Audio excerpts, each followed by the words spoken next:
The crisis of credit, visualized. What is the credit crisis? It's a worldwide financial fiasco involving terms you've probably heard like subprime mortgages, collateralized debt obligations, frozen credit markets, and credit default swaps. Who's affected? Everyone. How did it happen? Here's how. When homeowners default on their mortgage, the lender gets the house, and houses are always increasing in value. Since they're covered if the homeowners default, lenders can start adding risk to new mortgages, not requiring down payments, no proof of income, no documents at all. And that's exactly what they did. So instead of lending to responsible homeowners, called prime mortgages, they started to get some that were, well, less responsible. These are subprime mortgages. This is the turning point. So, just like always, the mortgage broker connects the family with a lender and a mortgage, making his commission. The family buys a big house. The lender sells the mortgage to the investment banker, who turns it into a CDO and sells slices to the investors and others. This actually works out nicely for everyone and makes them all rich. No one was worried because as soon as they sold the mortgage to the next guy, it was his problem. If the homeowners were to default, they didn't care. They were selling off their risk to the next guy and making millions, like playing hot potato with a time bomb.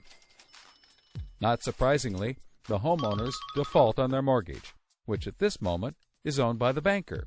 This means he forecloses and one of his monthly payments turns into a house. No big deal. He puts it up for sale.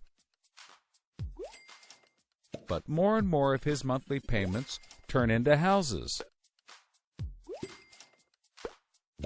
Now there are so many houses for sale on the market, creating more supply than there is demand, and housing prices aren't rising anymore. In fact, they plummet.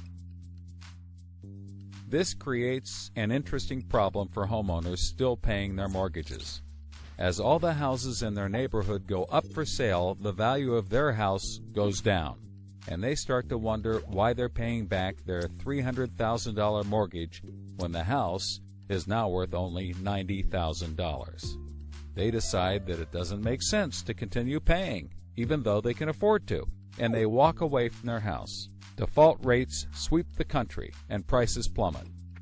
Now the investment banker is basically holding a box full of worthless houses. He calls up his buddy, the investor, to sell his CDO, but the investor isn't stupid and says, no thanks. He knows that the stream of money isn't even a dribble anymore. The banker tries to sell to everyone, but nobody wants to buy his bomb. He's freaking out because he borrowed millions, sometimes billions of dollars to buy this bomb, and he can't pay it back. Whatever he tries, he can't get rid of it. But he's not the only one. The investors have already bought thousands of these bombs. The lender calls up trying to sell his mortgage, but the banker won't buy it, and the broker is out of work.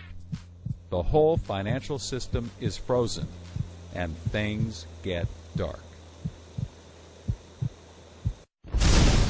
Welcome to the crisis of